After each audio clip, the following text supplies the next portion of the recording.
Kadang pemerintah ini lupa, Cak Ji. Pemerintah asik kepada infrastruktur. Betul. Penting infrastruktur, jalan, bangunan penting. Betul. Tapi juga warganya jauh lebih penting. Salah satunya adalah anak yatim. Anak yatim ini kan termasuk yang posisinya di pemerintahan yang sangat lemah karena ayahnya sudah meninggal.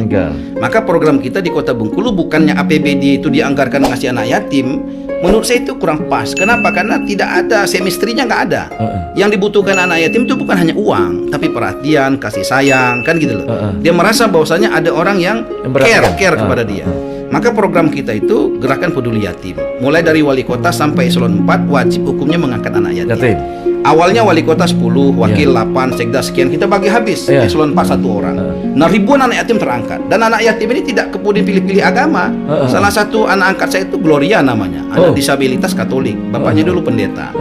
Jadi kita ingin memposisikan diri kita ini sebagai kepala daerah, bukan kepala agama, begitu. Jadi ketika kita kepala daerah, ya semua agama, semua suku harus dirangkul.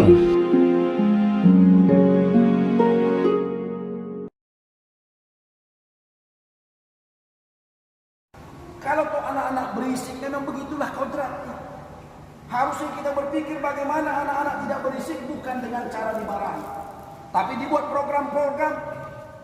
Bagaimana kemudian anak-anak kita latih, bagaimana anak-anak di tengah malam kita doakan, ya Allah, saya sudah membawa anak saya ke masjid, ya Allah, tapi berisiknya minta ampun, ya Allah.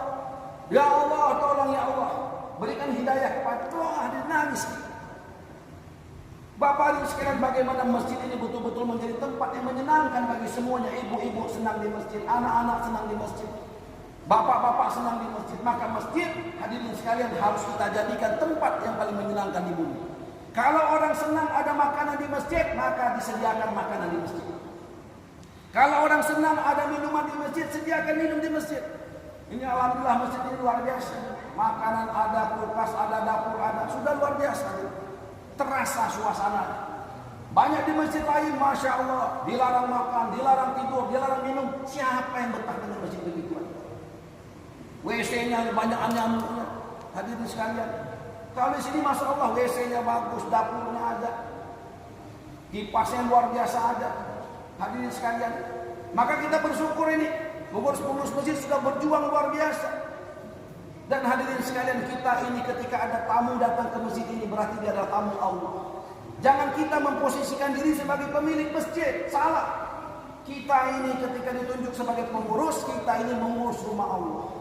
Maka siapapun yang datang harusnya senang agar Allah senang kepada kita. Dan boleh nanti dari pengurus ini kunjungan ke masjid-masjid lain. Kami mengundang dari Masjid Agung At-Taqwa Kota Bengkulu ke pengurus masjid, jamaah untuk datang ke sana nanti. Untuk juga mengajari kami bagaimana cara memakmurkan masjid.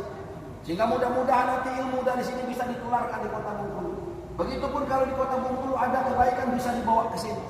Setelah itu boleh nanti kunjungan ke Rejang Lebong, kunjungan ke Lebong, bahkan kunjungan ke Jakarta. Ciri-ciri Masjid Nabi, hadirin. Ciri-ciri Masjid Nabi itu didatangi oleh manusia seluruh alam. Jadi kalau masjid kita ingin sama dengan Masjid Nabi, bukan soal bentuk fisiknya, bukan amalannya. Bagaimana kita tekadkan masjid ini terbuka untuk seluruh manusia, seluruh alam. Nanti ada orang kutub utara datang ke sini hadir. Ada orang Inggris datang ke sini. Ada orang Afrika yang hitam datang ke sini. Ada orang Cina datang ke sini. Kita terima. Asalkan kalimat sama ada di dalam hatinya, la ilaha illallah. Dan kemudian kita juga tekad bagaimana kita program, kita kirim utusan-utusan. Jadi ciri pertama Masjid Nabi ini